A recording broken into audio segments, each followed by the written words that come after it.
Hi friends, welcome to tamilsway.com. கோவக்கால எப்படி சட்னி செய்யலாம்ங்கறத நம்ம இன்னைக்கு பார்க்க போறோம்.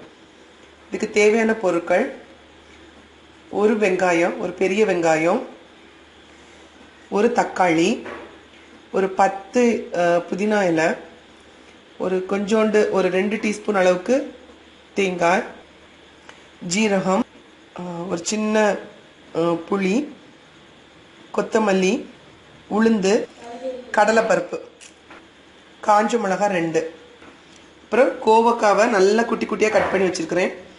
நல்லா அப்போ தான் சீக்கிரம் வேகும், அதுக்காக நல்லா குட்டி குட்டியாக கட் பண்ணி வச்சுருக்கிறேன். அப்புறம் தேவையான அளவுக்கு உப்பு எடுத்துக்கோங்க. இப்போ நம்ம இதை எப்படி செய்யலான்னு பார்க்கலாம். பேனை ஹீட் பண்ணிக்கோங்க. அதில் நம்ம புளியும் காஞ்ச மிளகாயும் இல்லாமல் மற்ற எல்லா ஐட்டத்தையும் நம்ம இதில் ஃப்ரை பண்ணலாம். ஜீரகம் இது நல்லா ப்ரௌன் கலரில் வரது வரைக்கும் ஃப்ரை பண்ணிக்கோங்க. பாருங்கள், இது இப்போ நல்லா ப்ரௌன் கலரில் வர ஆரம்பிச்சிட்டு இப்போ இதை தனியாக எடுத்து வச்சுருங்க. இப்போ அதே கடாயில் ஒரு டீஸ்பூன் எண்ணெய் ஊற்றிக்கோங்க. அது கூட நம்ம வெட்டி வச்சுருக்க வெங்காயத்தை இதில் சேர்த்துக்கணும்.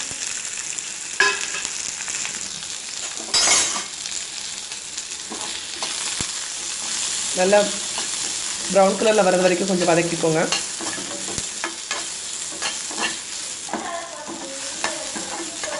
இப்போ நல்லா வெங்காயம் வதங்கிடுச்சு. இப்போ நம்ம இது கூட தக்காளி சேர்க்கலாம்.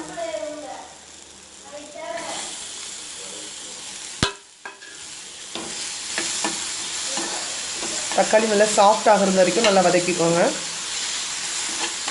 இப்போ தக்காளி கொஞ்சம் நல்லா சாஃப்ட் ஆயிடுச்சு. இப்போ இது கூட நம்ம புதினாவையும் காஞ்ச மிளகாயும் சேர்க்குறோம்.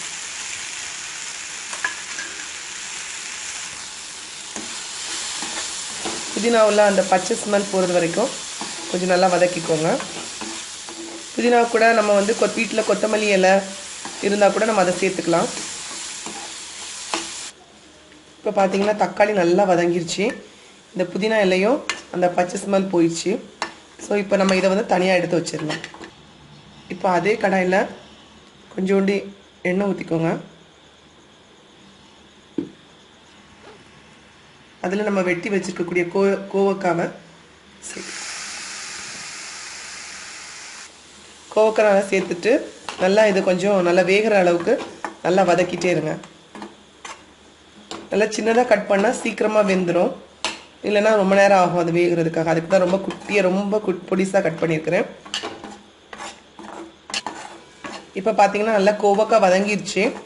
இப்போ நம்ம இது கூட ஏற்கனவே வதக்கி வச்சுருக்கோம் இல்லையா, தக்காளி, வெங்காயம், அப்புறம் இந்த பருப்பு, இது எல்லாத்தையும் நம்ம இதில் சேர்க்கலாம். சும்மா மிக்ஸ் பண்ணுறதுக்காக தான் சேர்க்குறோம், ஏன்னா ஏற்கனவே நம்ம வதக்கியெல்லாம் வச்சாச்சு.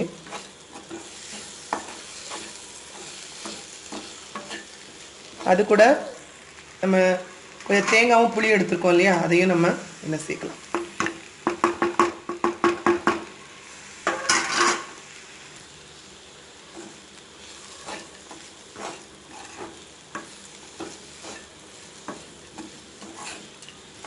சேர்த்து நல்லா கொஞ்சம் மிக்ஸ் பண்ணிவிட்டு ஆற வச்சு நம்ம மிக்சியில் அரைக்க வேண்டியதுதான். இதில் நம்மளுக்கு தேவையான உப்பு நீங்கள் போட்டுக்கோங்க, அரைக்கும் போதே போட்டுக்கோங்க உப்பு. இப்போ நான் நல்லா மிக்சியில் அரைச்சிட்டேன் பாருங்கள். அரைச்சிட்டு தாளித்து கடுகு கருவேப்பிலை போட்டு தாளித்து ஊற்றிருக்கிறேன். இதை நீங்கள் வீட்டில் ட்ரை பண்ணி பார்த்துட்டு உங்களோட கமெண்ட்ஸை என் கூட ஷேர் பண்ணிக்கோங்க.